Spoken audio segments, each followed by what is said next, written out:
beliau ingin dapat amalan, bagaimana amalannya supaya dicintai Allah dan juga dicintai manusia. Dan Rasulullah yang mulia menjawab singkat sekali, ijhad fid dunya yuhibbukallah wajhad fima indan nas yuhibbukan nas. Zuhudlah terhadap dunia, niscaya Allah mencintaimu, dan zuhudlah dengan apa yang di tangan orang, niscaya orang akan mencintaimu. Ini amalan penting ini. Imam Ibnul Mubarak memberitahu bahwa ada 3 ciri nih. Orang yang bakal. Dia ini orang bakal baik. Ini orang bakal baik nih. 1 adalah seorang yang selalu semangat belajar dan mengamalkan agama dengan ikhlas. Pembelajar sejati. Ciri khasnya, man yuridillahu bihi khairan yufaqihu fiddin. Barang siapa yang dikehendaki Allah kebaikan baginya, Allah pahamkan agama. Niat belajarnya benar, ikhlas, dan setiap dapat ilmu semangat mengamalkannya. Ini ciri orang baik. Yang kedua, ciri orang yang bekal baik adalah zuhud terhadap dunia. Karena kalau orang sudah cinta dunia, ada yang mengatakan hadis, ada yang mengatakan bukan, tapi intinya ini, hubbud dunya ra'su kulli khati'ah. Cinta dunia sumber dari segala keburukan, permasalahan. Dan yang ketiga, ciri orang yang bekal baik adalah orang yang dibuka hatinya oleh Allah, bisa melihat kekurangan dirinya sendiri. Sebagian besar orang hanya bisa melihat kesalahan orang. Tidak ada tobat tanpa kejujuran melihat apa yang harus ditaubatin. Maka Bapak Ibu yang baik, kali ini bagaimana merdeka dari cinta dunia. Ini bukan masalah ada tidak adanya dunia, bukan. Ini bukan masalah kekayaan, bukan masalah kaya atau miskin, tapi masalah hati. Apakah orang kaya zuhud? Sangat bisa. Rasulullah, para sahabat juga banyak kaya. Abdurrahman bin Auf, Utsman bin Affan, kaya sekali. Tapi zuhud. Nabi Sulaiman punya kerajaan, zuhud. Yang miskin, mungkinkah cinta dunia? Mungkin. Udah tidak punya uang, yang dipikirnya uang melulu. Jadi ini masalah hati. Jadi kita tidak bisa menilai. Tapi semua sepakat bahwa kita tidak mau disebut budak dunia, benar? Saudara kelihatannya pecinta dunia. Kata siapa? Jangan menghina saya. Berarti dia tidak mau. Saudara diperbudak harta. Oh, tidak bisa. Tidak mau ngaku diperbudak. Kenapa? Karena ternyata hati kita sudah sepakat bahwa istilah diperbudak harta, diperbudak dunia, itu istilah yang tidak baik. Dan kita tidak mau. Walaupun kita sebetulnya termasuk kriterianya. Apa sih orang yang pecinta dunia yang dominan pikiran, hati, tenaga, waktu untuk yang dicintainya? Pecinta dunia tuh biasanya dari bangun tidur sampai tidur lagi, ya cuman itu yang jadi pikirannya, yang jadi obrolannya, yang jadi tujuan aktivitasnya. Mau berjuang apapun demi duniawi, merasa terhormat dengan duniawi, merasa sedih kalau jauh dari duniawi, merasa hina kalau tidak punya dunia, mau berkorban apapun demi dunia, tidak mau berpisah dari dunia, nah itu udah ciri tuh.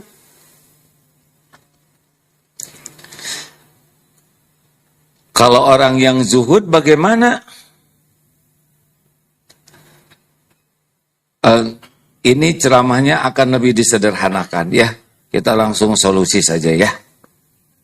Karena saya lihat saudara mulai tertekan ini. Saya mau yang gembira-gembira saja ceramahnya ya. Karena datang ke sini juga merasa ya. Jadi yang pertama supaya kita lepas atau berhasil tidak lengket dunia ini di hati, yang pertama adalah hakul yakin bahwa dunia berikut isinya ini adalah milik Allah. Lillahi ma fis samawati wa ma fil ard. Jadi mutlak jagat semesta termasuk dunia ini milik Allah. Allah satu-satunya pemilik dunia ini dan Allah membagikan kepada siapa saja yang Dia kehendaki. Banyak yang ingin diberi tapi Allah nggak kasih. Ya, sesuka Allah. Siapapun, Islam tidak Islam, soleh tidak soleh, berbuat baik berbuat jahat, mau beriman, mau mengingkari Allah, tetap Allah yang ngasih. Mau manusia, mau binatang, pohon, mau kuman, sampai bakteri, sampai makhluk satu sel, semuanya Allah yang ngasih setiap saat. Jadi betul-betul dunia ini milik Allah dan Allah yang membagikan sesuka Allah.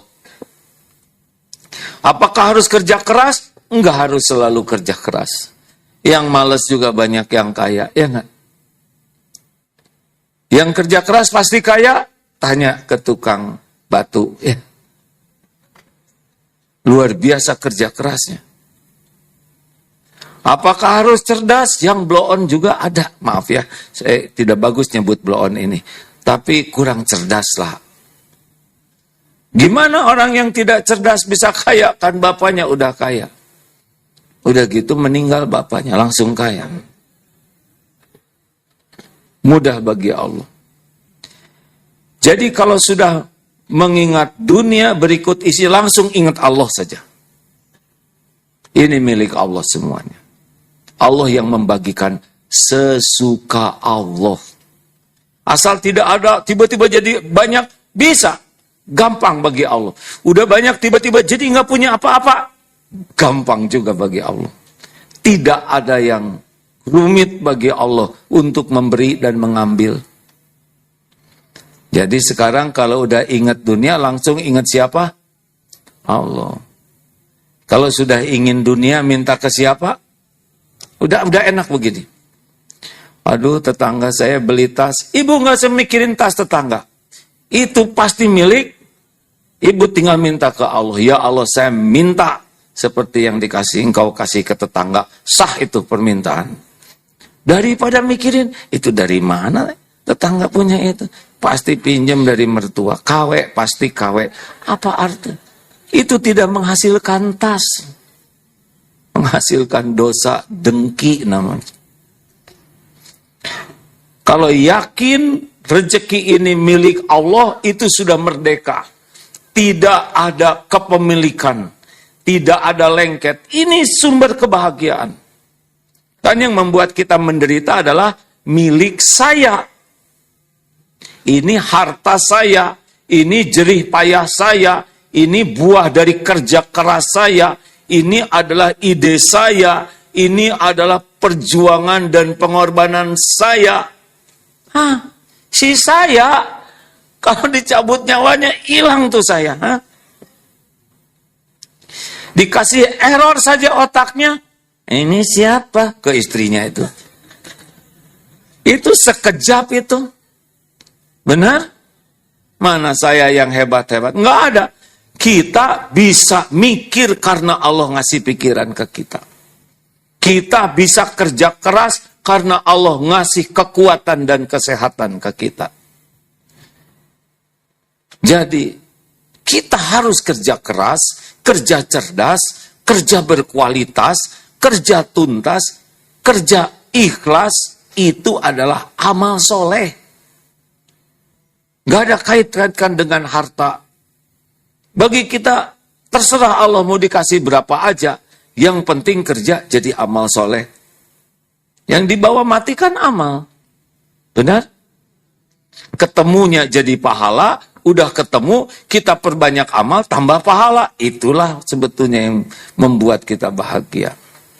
Jadi dengan yakin semuanya milik Allah, dibagikan oleh Allah, adanya tidak membuat ujub, dikasih oleh Allah tidak jadi sombong, namanya juga titipan, diambil oleh Allah enggak pedih, nah yang ngambil pemiliknya, yang nyebut musibah.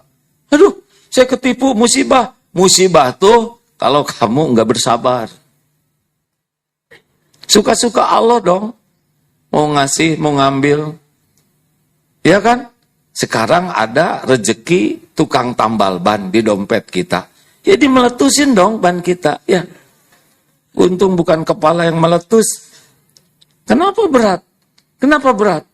Sekarang ada rezeki perawat atau dokter. Lalu kita makan pecel lele, terus nyangkut durinya di sini. Ya happy aja. Berarti rezeki dokter, kenapa emosi? Mau awet di sini? Nyabut sendiri nggak bisa, relax saja. Kalau rezeki itu harus pindah, ya nggak apa-apa. Kenapa kita berat mindahin rezeki? Lah yang ke kita juga pindah dari orang, ya kan? Relax. Semuanya milik Allah. Semuanya dari Allah. Pengen minta, nggak usah iri dengki sama yang lain.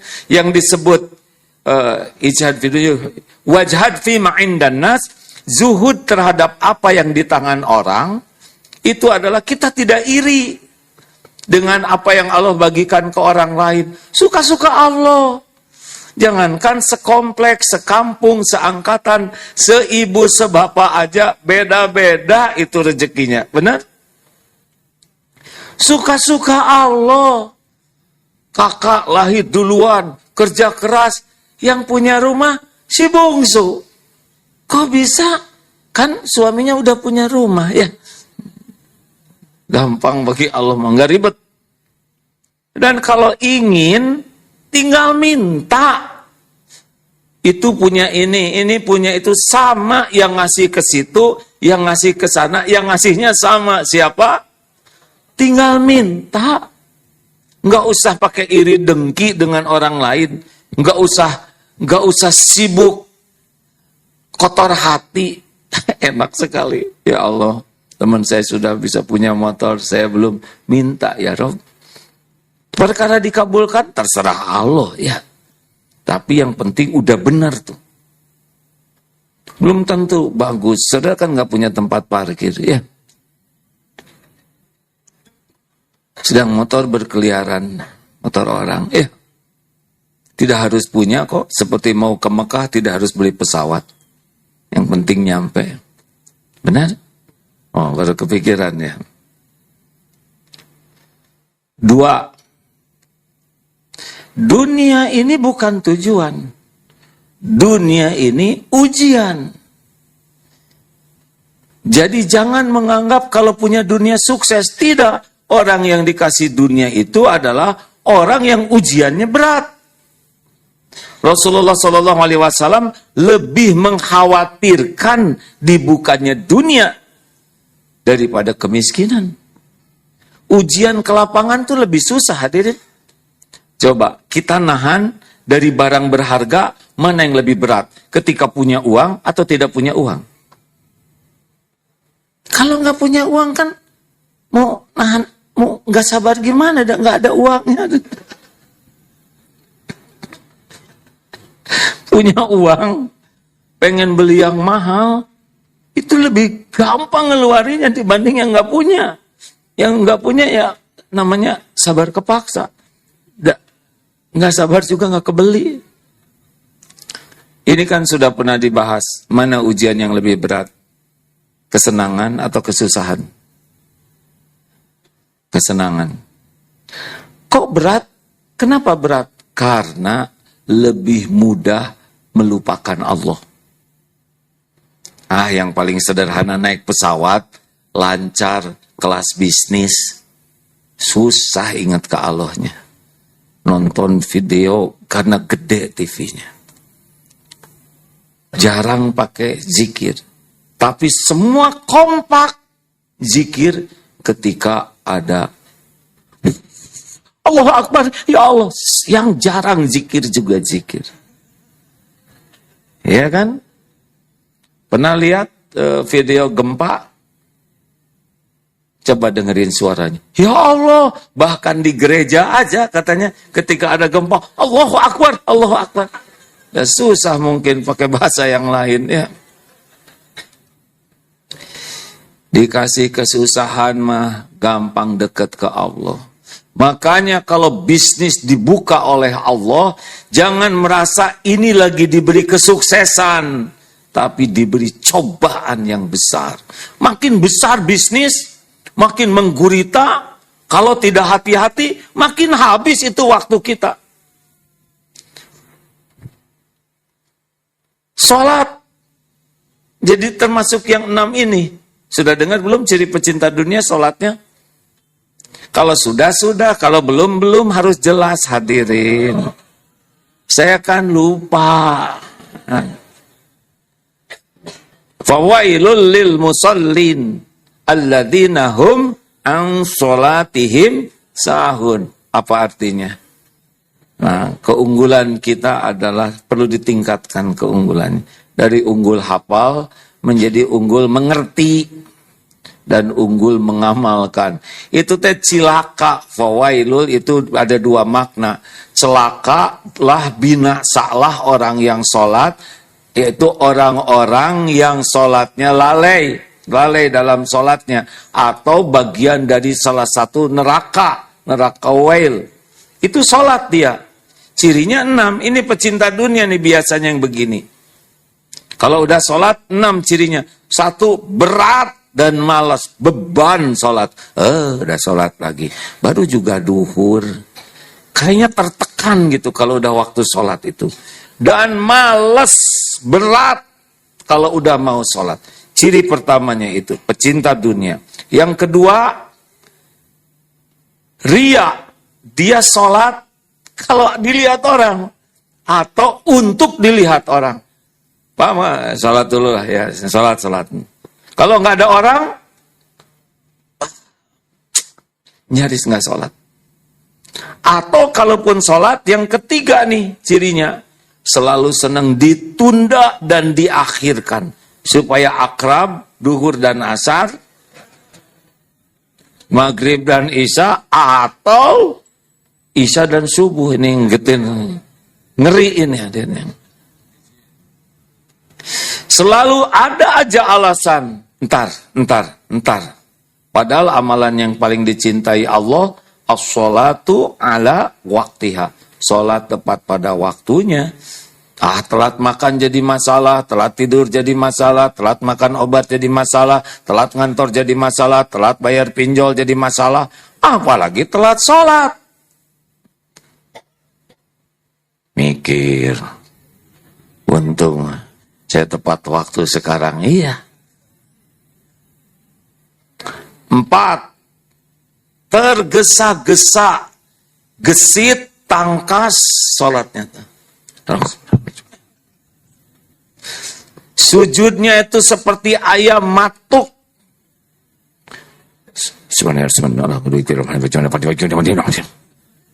Belum juga selesai subhana rabbiyal a'la udah duduk dia. Belum.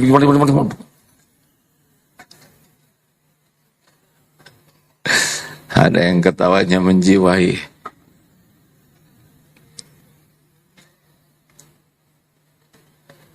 Nomor berapa? Nomor berapa barusan? 4.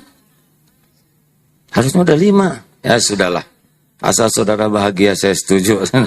Yang ke nomor berapa? 5. Sedikit ingat Allahnya. Justru pada waktu sholat segala diingat. Yang nggak ingat waktu sholat, justru sholat diingat. nyari barang, ketemu waktu sholat. Rencana makan siang nanti, dapat restorannya waktu sholat. Aneh, yang justru waktu sholat itu panen untuk segala dipikir.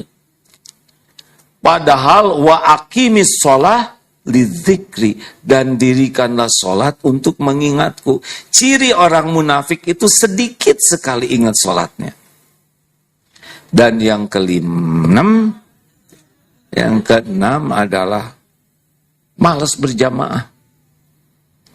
Jadi maunya teh kalaupun sholat sendirian, cepat supaya nggak kelihatan oleh orang lain. Asal aja. Dan itu pun beban. Dan sesudah itu ngomong, saya sudah sholat barusan. Kenapa jadi melotot begini ke saya? Saya tidak menuduh, hadirin. Wah, ada yang ngelaporin nih katanya. Pasti istri saya laporan. Hadirin, perbaikilah. Karena bagi yang pecinta akhirat, tahu dunia ini digenggam oleh Allah.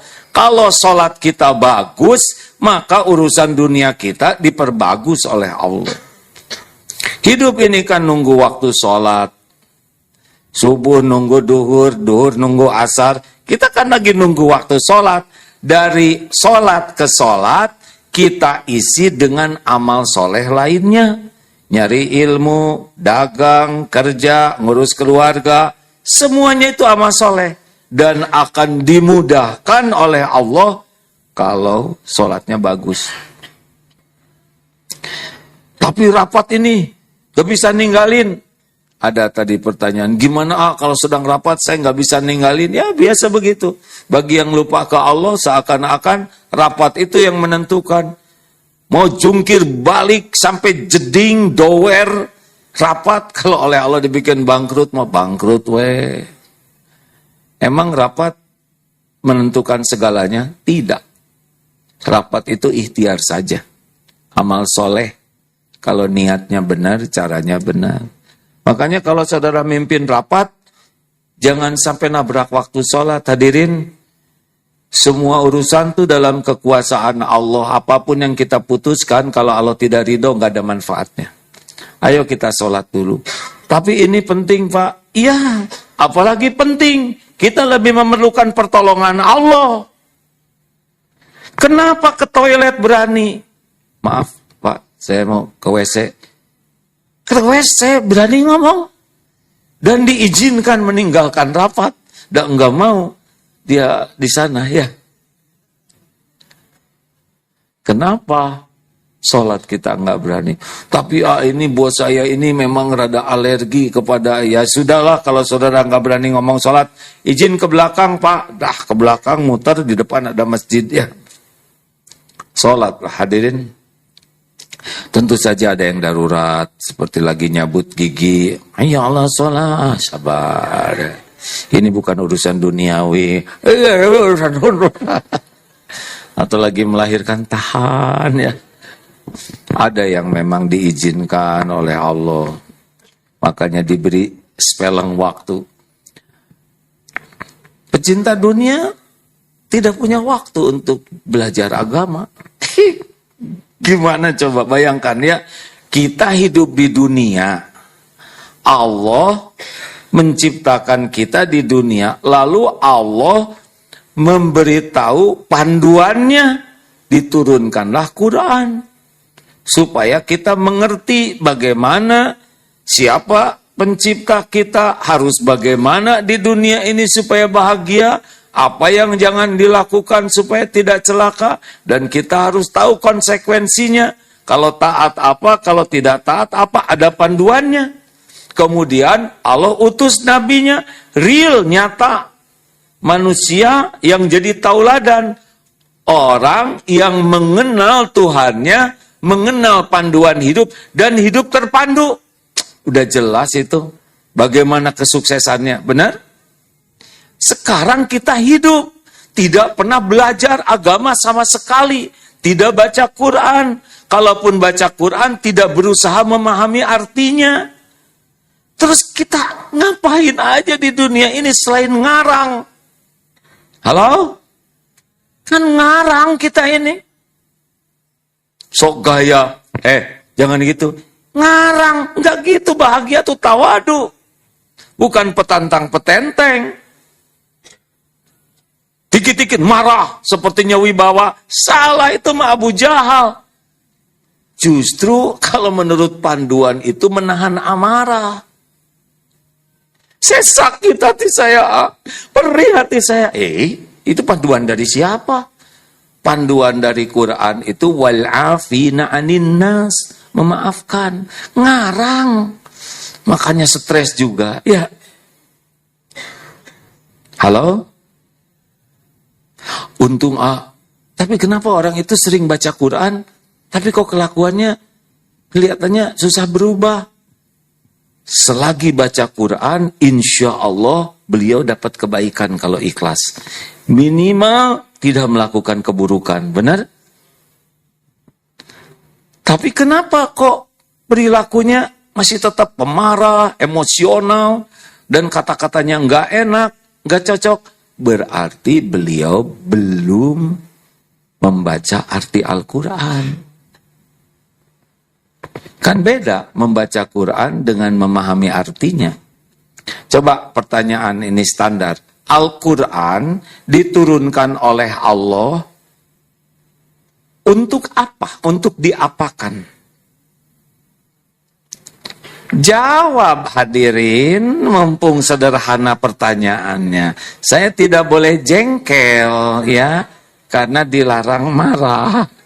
Tapi kalau enggak jawab aja, saya jadi teruji. Al-Quran diturunkan oleh Allah untuk diapakan oleh kita? Diamalkan. Bisa kita mengamalkan sesuatu yang kita tidak tahu? Enggak mungkin kita mengamalkan Quran kalau kita tidak tahu isinya. Pertanyaannya, seberapa banyak kita belajar memahami isinya?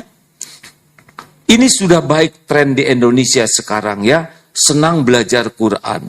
Ada one day one juz, Masya Allah itu luar biasa, sesuatu yang baik sekali. Tetapi tidak cukup.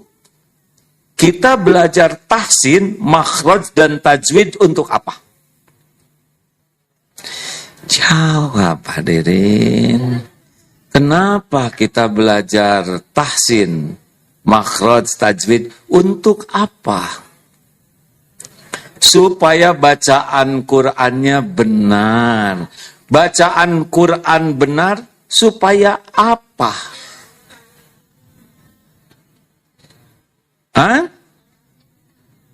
Supaya maknanya artinya benar. Jadi kita belajar ngaji dengan benar supaya artinya benar. Kita bacanya tidak salah maknanya. Apakah cukup kita hanya dengan membaca dengan tahsin yang benar? Tidak cukup karena pahamnya belum. Kita belajar tahsin itu supaya paham benar. Dari paham kita mengamalkan. Bayangkan, kita jarang sekali yang khatam terjemah Quran.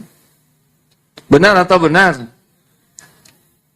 Bahkan Al-Fatihah saja, yang barusan baca Fatihah enggak? Tidak ngerti artinya. Bahkan Al-Ikhlas yang lebih pendek dari enggak ngerti artinya. Ayat kursi udah bisa belum? Ngerti tidak artinya.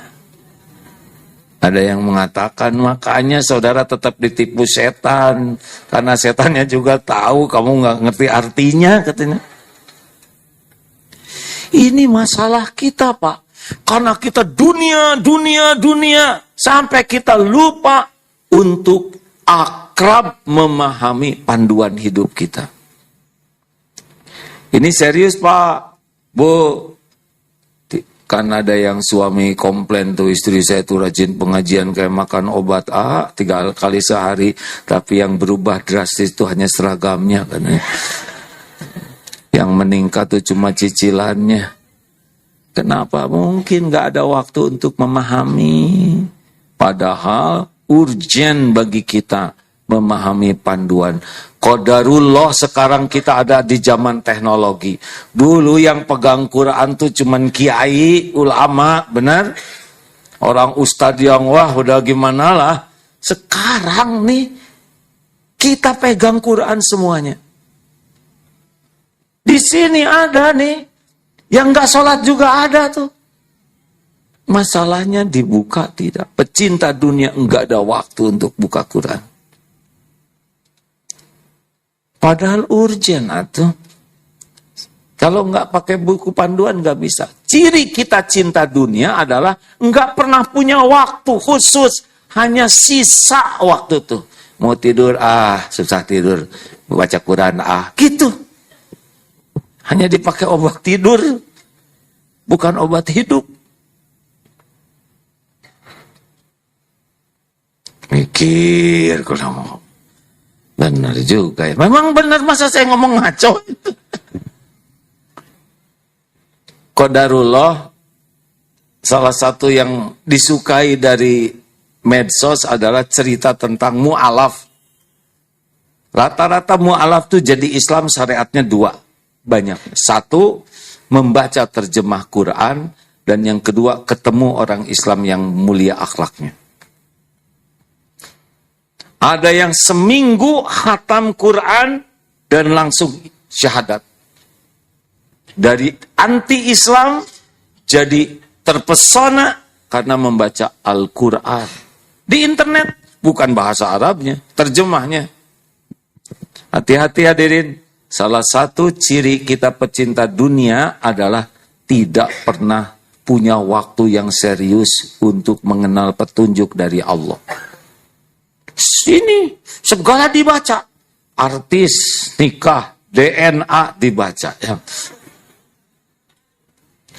Ya segala dibaca di sini. Sepak bola, semua dibaca, segala ditonton, kecuali Al-Quran. Urusan dunia diperhatikan, dibahas, kecuali urusan akhirat. Jadi harus belajar ngaku bahwa memang kita pecinta dunia. Pecinta dunia nanti malas kumpul dengan orang-orang yang ngingetin akhirat. Ini buat pecinta dunia, ini majelis boros waktu nih. Dan bikin sakit hati, penuh nasihat. Oh iya Pak, segala dilarang katanya. Nggak bebas. Justru inilah majelis yang membuat kita jadi benar dengan dunia ini. 3. Terserah saudara lah nomornya berapa aja. Yang penting saudara bahagia.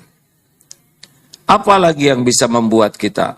Jadi mulai sekarang jangan kagum-kagum sama dunia ini. Biasa saja. Wa mal hayatad dunya illa mata'ul ghurur. Tiadalah kehidupan dunia kecuali kesenangan yang menipu. Jangan pakai kagum sama dunia. Lihat dunia ini kayak lihat karnaval. Tahu karnaval? Anak-anak TK, PAUD, lucu-lucu. Ada yang pakai sorban seperti Pangeran Diponegoro, ya kan? Ada yang pakai toga, oh ini profesor. Ada yang jenderal-jeneralan, polisi-polisian, tentara-tentaraan, dokter-dokteran, ratu-ratuan. Lucu semua. Dan kita tahu semua cuman anak-anak TK, benar? Tidak ada yang pas ada kiai-kiaian langsung kiai. Atau lihat yang penampilannya ratu, oh Mbak Eli, maksudnya Elizabeth ya. Nggak. Sudah selesai. Kita tidak kagum. Tapi tidak menghina. Nah terhadap dunia ini begini. Kita nggak usah kagum kepada kekayaan yang melimpah, kedudukan tinggi, jabatan, orang punya ini.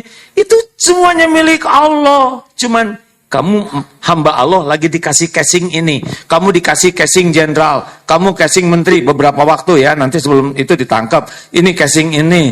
Ini casing kiai. Ini casing ustadz. Casing semuanya. Jangan kagum sama casing. Yang mulia itu bukan casingnya. Inna akramakum indallahi atqakum. Mau kagum? Nah, bagaimana isinya? Jadi ahli takwa. Melampaui casingnya. Jelas hadirin? Nah, kalau kita kagum sama, wah, apakah tidak boleh kita punya mobil bagus? Siapa yang melarang?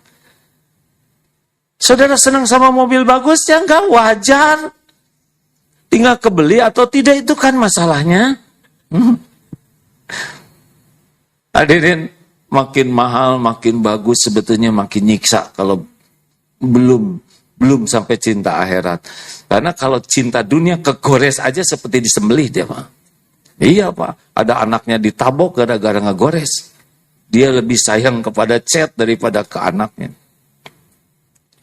Apakah mungkin orang yang cinta akhirat, ya gak ada masalah. Misal ya, gak harus murah-murah. Helikopter berapa sih sekarang paling murah, Mas? Hah? Saya nggak tahu nih. Berapaan? Kalau nggak tahu nggak usah ngarang juga, nanti kita diketawain orang yang. Berapaan sih? Ya misal ya, helikopter 30 M lah ya. Terus ada yang jual, mahal. Ini ada helikopter cuma 500 juta. Saya nggak mau beli yang 500, hadirin. Malu, karena nggak bisa terbang. Jadi digotong aja oleh santri kemana-mana. Kan aib ya kan, kiai naik helikopter digotong. Jadi mau 30 M gak ada masalah, ya kan? Coba naik pesawat sekarang ke Arab Saudi, ya kan? Pakai pesawat murahan yang gak jelas mesinnya. Oh, repot. Jadi bukan masalah bagus, mahal, bukan itu. Tapi masalah kagum dan lengket tidak di hati kita. Dah, pokoknya kalau nanti dikasih dunia jangan, wah ini saya dapat keberkahan. Bukan, ini dapat ujian. Bisnis kita diuji sekarang. Lebih mudah, omset lebih meningkat. Hati-hati, semua hati-hati. Ini ujian. Kita makin banyak syukur atau tidak. Kita makin banyak sujud atau tidak. Makin banyak zakatnya atau tidak. Ada yang ketika dia kasih misalkan 100 juta, dia bayar zakat 2,5 juta. Benar ya?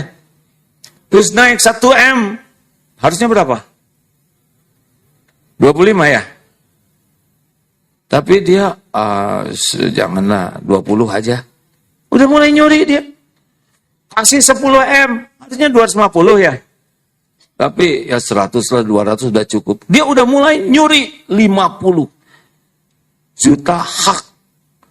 Ada yang dikasih 1 triliun, makin pelit. Karena makin banyak, kecenderungannya makin pelit. Berarti dia makin banyak itu makin nahan. Makin cinta dunia. Harusnya belum aja. Rasulullah tuh kalau ngambil emas tuh nggak pernah dilihat. Emasnya ambil, beruk begitu saja. Saya juga belum kayak gitu ya hadirin. Kita masuk ke saku juga diraba dulu. Terus dipirit ya kan, disek. Wah, bukan yang ini. Kalau orang sudah yakin dengan apa yang ada di sisi Allah, setiap yang keluar mana qasad sodakotun min malin, tidak berkurang harta dengan sedekah. Justru kita lebih terjamin dengan sedekah kita daripada dengan tabungan kita. Apalagi supaya kita tidak cinta dunia, selain kita lihat dunia. Dunia ini ladang amal. Karena kan bahagia itu 2 kuncinya. 1, iman. 2, amal soleh. Jadi kalau ingin bahagia, ya sudah. Mikirnya itu bagaimana bisnis kerja itu jadi amal soleh. Misal kita dagang, udah nggak usah pakai, kalau udah pakai bohong, pakai janji palsu, pakai muji-muji, udah cinta dunia tuh. Tapi kalau cinta akhirat, cinta amal soleh, mau ngapain bohong? Pemberi rezeki kan Allah, nggak usah pakai bohong. Lurus-lurus saja, jujur-jujur saja, nggak usah muji-muji, apa adanya aja. Adanya. Kenapa? Karena yang nakdirkan rezeki adalah Allah. Tapi saya udah berbuat baik, saya sudah suguhin dia, udah saya traktir, ternyata nggak jadi beli. Ya kalau memang belum rezeki saudara, pasti nggak beli. Tapi saudara udah dapat amal soleh. Jujur jadi amal. Benar? Memuliakan customer jadi amal. Jadi customer itu bukan pembeli adalah raja. Pembeli adalah apa hadirin? Pembeli adalah tetangga. Ladang amal. Yang nentukan rezeki siapa? Allah. Nggak jadi beli, nggak apa-apa. Nggak apa-apa. Kalau Allah nggak ngasih gimana? Aduh, seharusnya saya untung 2 juta. Kata siapa? Sotoy, sok tahu. Kalau Allah nggak ngasih, enggak. Tapi kita udah dapat amal soleh. Nanti kapan? Nanti ada waktunya. Lah ini saya malah nggak nyangka-nyangka dia beli. Ya terserah Allah. Kalau Allah mengasih yang tidak diduga-duga, ya datang nanti rezeki itu. Enak hadirin. Kalau bisnis dengan Allah tuh udah enak betul. Yang ribet itu bisnis dengan orang. Ngarap-ngarap dari orang, aduh segala diakalin. Lempeng-lempeng aja. Bagi kita mah, urusan dunia ini ladang amal. Niatnya ikhlas, caranya benar. Udah itu aja. Tenang, gak akan kemana-mana. Apa yang untuk kita, bakal ketemu kok. Gak akan meleset. Mungkin tidak pemberian dari Allah meleset. Jawab. Jawab hadirin. Enggak mungkin. Ketuker mungkin tidak. Ada yang ngalang-ngalangin mungkin tidak. Dikurangin. Enggak mungkin. Apa yang Allah tetapkan bakal kejadian. Enggak bisa dicegah, ditolak. Jadi enggak usah ribut. Wah sekarang saya banyak saingan. Ya enggak apa-apa. Saingan juga hamba Allah, benar? Kenapa pakai sebel sama saingan? Tapi gara-gara dia dagang di sebelah saya, saya jadi sekarang omset tinggal setengahnya. Kata siapa gara-gara dia? Karena Allah mau ngasih setengahnya aja jadi nyalahin ke dia. Jadi harus diapain nih tetangga saya? Didoain. Dibaikin. Belajar, saudara mau nggak balap karung sendirian? Walaupun juara dunia nggak ada yang menghargai. Balap karung lawan TK Al-Quran, berani nggak? Dianggap zolim saudara, walaupun saudara juaranya ya kan? Kita akan berprestasi justru kalau dikasih kompetitor. Berapa banyak ibu-ibu yang sholatnya menjadi lebih khusyuk, tahajudnya lebih banyak sesudah ada kompetitor. Bapak nggak usah ikut campur, Pak, ini urusan ibu ya.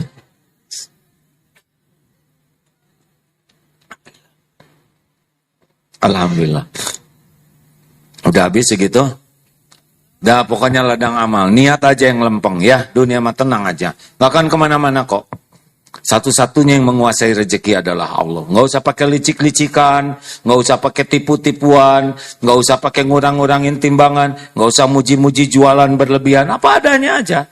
Ini motor gimana Merjo? Ya ini motor 2015, udah pernah turun mesin sekali, cat parik depannya udah diganti, bannya juga mungkin 2 bulan lagi habis, STNK 1 bulan lagi habis Pak. Gimana ini teh dagang tapi diceritain yang ya karena saya nggak mau bohong.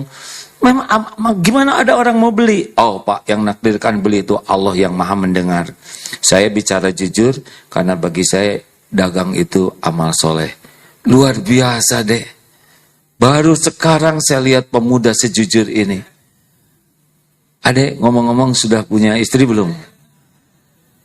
Belum Pak. Sama deh dengan saya. Oh Sidin udah tahu. Ya udahlah kalau mau baik-baik aja. Apalagi supaya tidak cinta dunia, ingat mati. Makanya kalau ada yang meninggal tuh dilihat bawa apa aja. Apa yang dibawa? Kan? Bawa gelang, HP? Oh. Ya, maaf. Yang paling membuat saya sangat ngeh terhadap kematian adalah ketika mendampingi ayah wafat. Meninggal waktu itu, alhamdulillah saya bisa menemani sampai saat akhir talqin dan wafatnya. Pulang ke rumah, ke kamarnya. Sudah selesai semua kepemilikannya. Cincinnya, baretnya, ya. Semua jaket, karena saya tentara, jadi barang-barang yang sangat disayanginya, yang begitu dijaga, dirawat. Sekejap sudah bukan miliknya. Sekejap saja pas meninggal, sudah bukan milik lagi, ya kan? Waduh, kebayang tuh yang kita pontang, panting, pentung,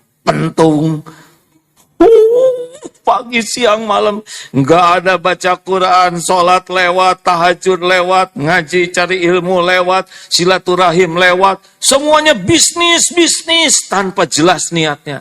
Mati, selesai itu kepemilikan. Masih mending kalau menyiapkan wasiat atau dengan cara yang benar. Kalau tidak, berapa banyak itu warisan yang jadi sumber petaka bagi anak cucunya. Oh, ini serius, Pak. Karena di pesantren kan suka ada yang konsultasi. Itu ada yang konsultasi, itu yang kenal dia ngebahas barisan, tah ya. Simpen golok. Si kakaknya yang paling gede udah nggak pakai sarungnya. Ya, ngobrol warisan. Nih. Sok. Begitu. Karena anaknya tidak dididik agama, tidak tahu bagaimana memperlakukan amanah harta dengan benar. Aduh. Langsung mikir, wah kalau gitu nggak akan saya wariskan. Namanya juga nggak ada warisannya. Nggak. Punya mobil bagus. Coba lihat, pernah nggak ada yang ke kuburan, jenazahnya disimpan di mobil yang mahalnya? Nggak ada.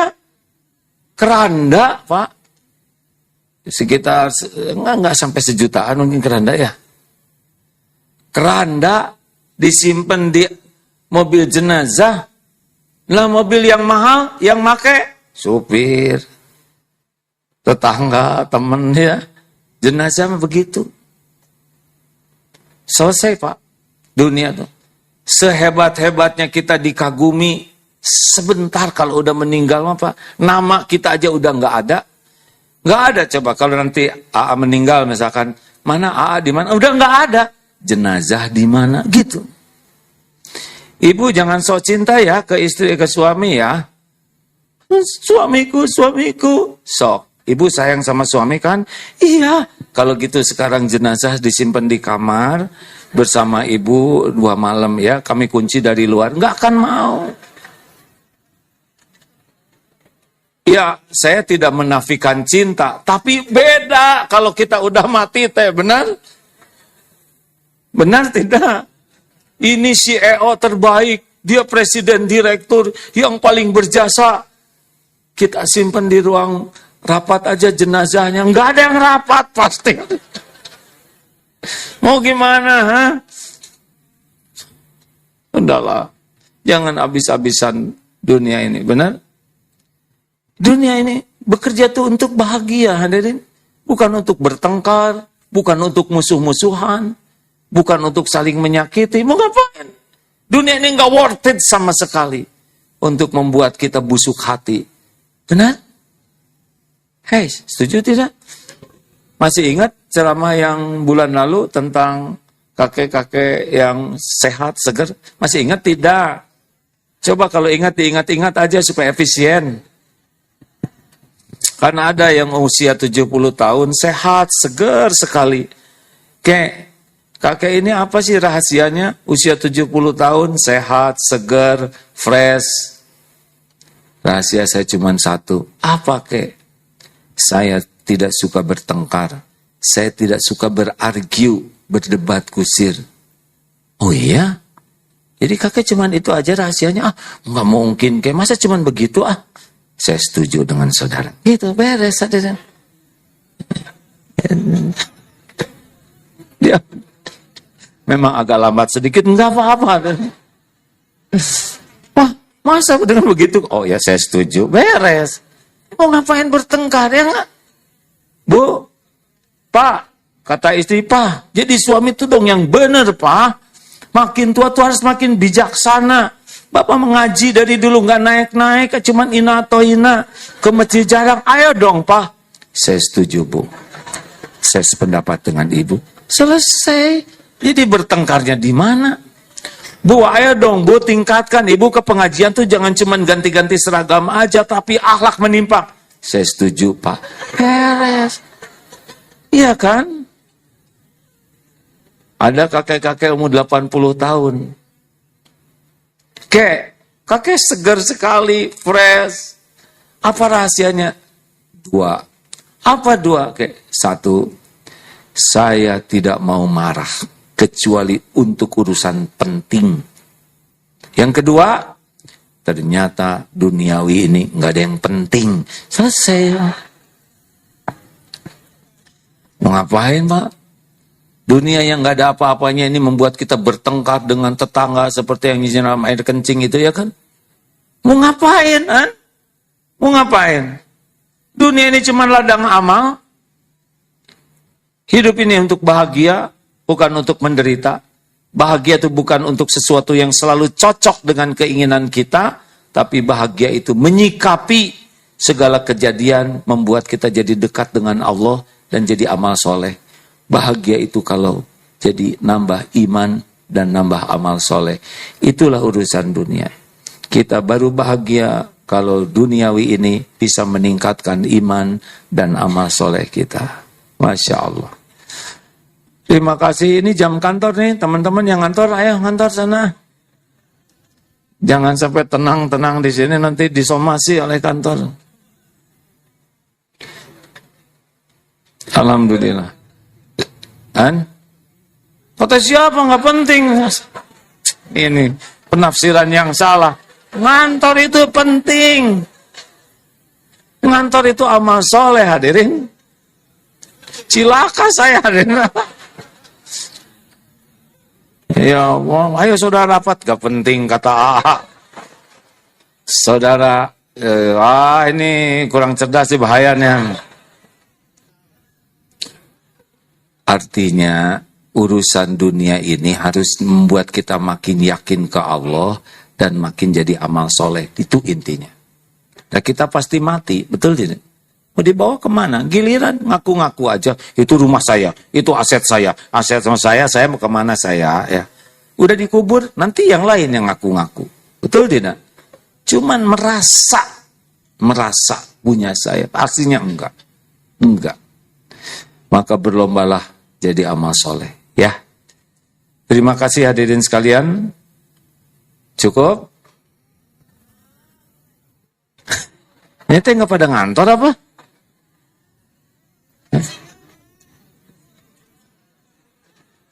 Pensiunan? Oh, pensiun dini ya.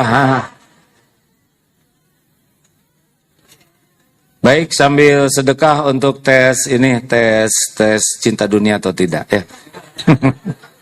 Silakan bagi yang mau bersedekah. Baik, ada pertanyaan, silakan. Bagi yang harus ke kantor, silakan meninggalkan acara ini, tidak apa-apa. Sebentar lagi kita tutup memang, tapi saya khawatir kalau ada kewajiban jangan ditinggalkan. Ada pertanyaan? Doanya sudah tahu belum? Allahumma, pada subuh jangan pernah meninggalkan 3 target harian. Allahumma inni as'aluka ilman nafi'an wa rizqan thayyiban wa amalan mutaqabbalan.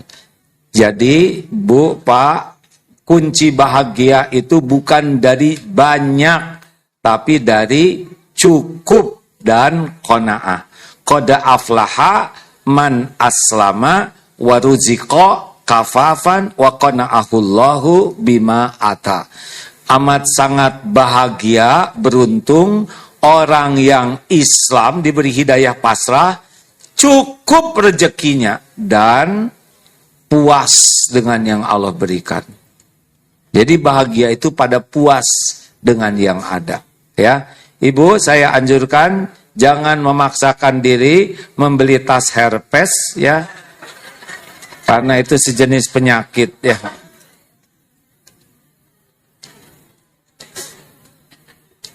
Bukan tidak boleh punya yang bagus, silakan, tapi jangan ngotorin hati.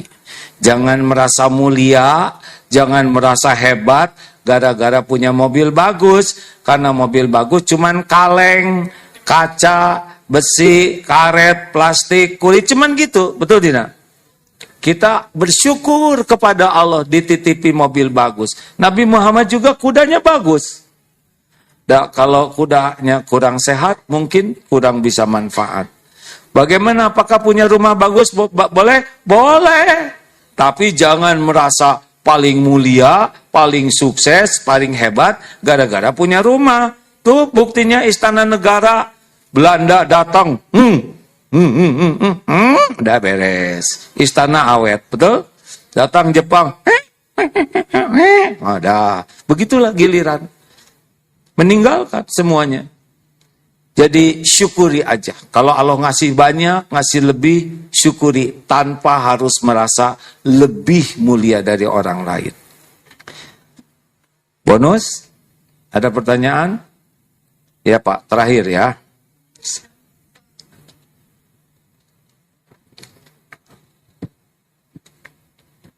Ada mikrofonnya? Ya, alhamdulillah. Terima kasih ya, alhamdulillah. Pak, saya pernah berdoa, ya Allah jadikanlah saya hamba yang ridho sama semua ketetapanmu, keputusanmu. Ya Allah, jadikan saya menjadi orang yang ridho terhadap semua ketetapanmu. Tapi setelah doa itu kok rasanya kontan, ujian tuh alhamdulillah. Jadi ujiannya berat gitu. Jadi gimana sekarang? Udah dirubah doanya? Itu yang mau saya tanyain, apa ada yang harus saya perbaiki? Makasih. Yalah, minta jadi ahli takwa aja lah. Kalau terlalu spesifik nanti diuji lagi ya. Jadi doanya, Allahumma inni as'alukal huda. Ya Allah, berikan saya hidayah, wattuqa, ketakwaan, wal afafa, keterjagaan ya, dari perbuatan-perbuatan jelek, wal ghina, hati yang kaya, yang aman-aman aja ya. Ya Allah, berikan saya kesabaran ketika saya ditimpa ujian. Nanti takut ditimpa yang mending doa yang enak-enak aja ya. Allahumma a'inni ala zikrika wa syukrika wa husni ibadatik. Ya Allah, tolonglah saya agar selalu ingat padamu, selalu bersyukur padamu, bisa mengabdi kepadamu dengan benar. Allahumma ati nafsi taqwaha. Ya Allah, anugerahkan kepadaku jiwa yang takwa, wa zakiha, dan sucikan jiwa. Anta khairu man zakaha. Engkaulah sebaik-baik yang bisa mensucikan jiwa ini. Anta waliyuha wa maulaha. Engkaulah wali yang melindungi dan menjaga kami, gitu. Tapi husnudon ada udah diukur itu juga. Jadi sekarang mau doa apa? Kalau doa minta yang baik ya. Bukan rezeki yang banyak, tapi rezeki yang baik. Baik untuk lahir, baik untuk akal, baik untuk batin, baik untuk dunia, baik untuk akhirat, baik untuk diri, baik untuk orang lain. Rizqon thayyiban. Perlu banyak enggak? Baru juga selesai. Tidak perlu banyak, rezeki itu yang penting cukup. Banyak juga enggak cukup, mas stres. Ibu punya sepatu banyak, enggak ada yang cukup. Bahagia itu cukup, bukan banyak ya. Terakhir ibu-ibu, pertanyaan satu ibu aja lah. Ya, silakan Bu. Teriak aja Bu. Assalamualaikum warahmatullahi wabarakatuh. Silakan.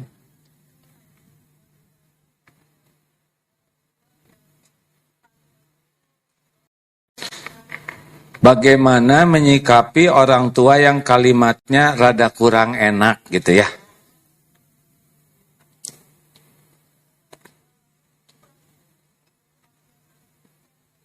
Iya, bagaimana kalau orang tua merasa pengabdian anak ke orang tua tuh kok belum cukup? Dengar ya, pokoknya kita mah pol berbakti ke orang tua apapun pendapat, pikiran, perkataan, sikap orang tua ke kita. Karena kita berbakti ke orang tua adalah ibadah. Orang tua, kamu kok ngasih cuman segini, tetap berbuat baik. Hah, gak apa-apa, baik terus. Gitu. Nanti Allah yang ngerubah hati orang tua. Kita nggak bisa ngebulak-balik hati siapapun. Yang bisa adalah kita usahakan makin ikhlas, makin sabar, makin syukur. Nanti waktunya Allah ngebalik. Jangan negur-negur apa kita. Semua perkataan dan sikap yang nggak enak itu adalah penggugur dosa kita.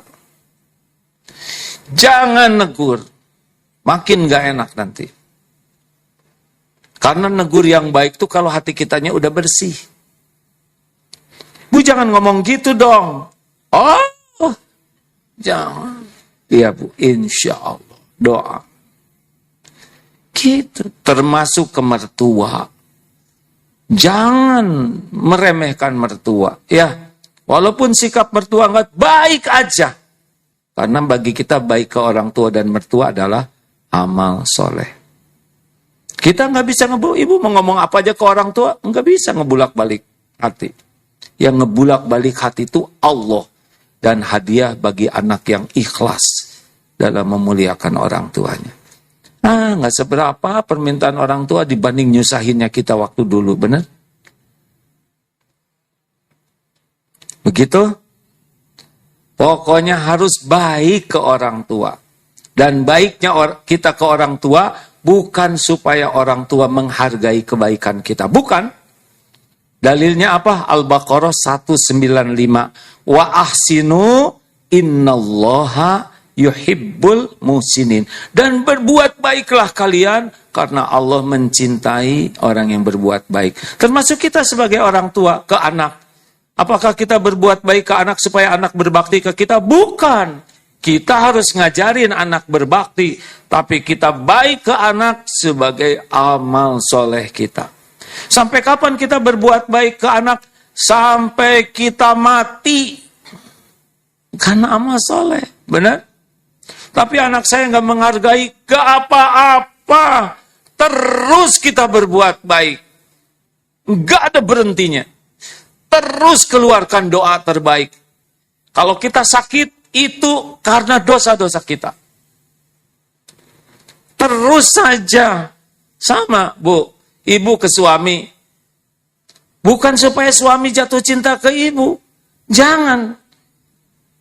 Ibu baik ke suami karena amal soleh ibu. Dia nggak bisa ngebulak-balik hati suami, Bu. Mau centil sedemikian rupa, nggak ngepek, ya. Nggak ngepek. Ya kan, Pak? Bapak juga jangan centil gitu, pada nggak ngepek, Bapak juga, Pak. Ya, misal saya sebagai lelaki, kepala keluarga, ya saya harus lakukan yang terbaik bagi keluarga, ya sebagai tugas saya, perintah Allah. Apakah dihargai istri, anak, itu adalah ujiannya. Gitu tuh, Bu. Nanti ada waktunya. Nggak bisa ngebulak-balik hati. Coba gimana ngebulak-balik hati. Kita boro-boro nasehatin orang lain. Nasehatin diri sendiri aja nggak bener. Benar? Ya. Terima. Kan semua yang menyakitkan itu penggugur dosa. Punya dosa nggak? Punya dosa enggak? Nah, itu harus digugurkan tuh. Salah satu penggugur dosa adalah namanya adzan. Hal-hal yang menyakitkan kita. Diganggu oleh teman, oleh tetangga, siapa aja. Pokoknya bakal adalah yang bikin enggak enak tuh ya. Kan ada 6 tuh penggugur dosa tuh. 1, letih, capek. Mayusibu muslima min naswabin, capek. Yang kedua, wala waswabin, sakit. Segala jenis penyakit, udah jangar, telinga mendengung, segala lah ya, ambeien dan sebagainya. Yang ketiga, hammin, cemas. Dengan yang belum terjadi, aduh nanti gimana, cemas wajar, tapi terus-menerus cemas, ini nggak benar. Berarti ini pasti nggak nyambung ke Allah nih, kurang yakin. Kan belum terjadi, ngapain dicemasin habis-habisan, ya kan? Halo?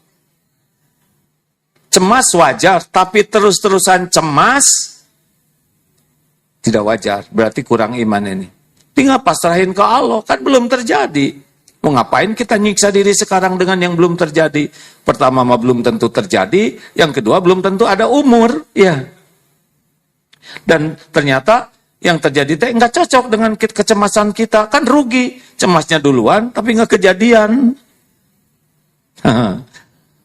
Yang keempat, 2, 3.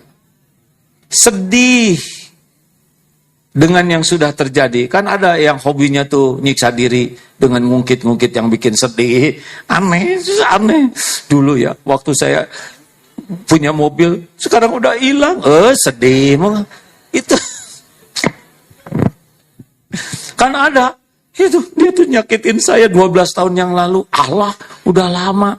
Ngapain diungkit-ungkit? Ada tuh yang hobinya tuh ngungkit-ngungkit segala yang bikin gak enak. Mau apa hidup kayak gini kan? Gak bahagia dan gak bikin orang bahagia. Yang kelima, adzan, gangguan-gangguan. Yang keenam, ghamin, kesusahan-kesusahan.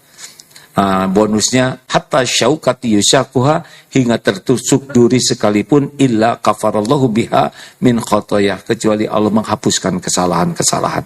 Jadi omongan gak enak, kata-kata gak enak itu penggugur dosa.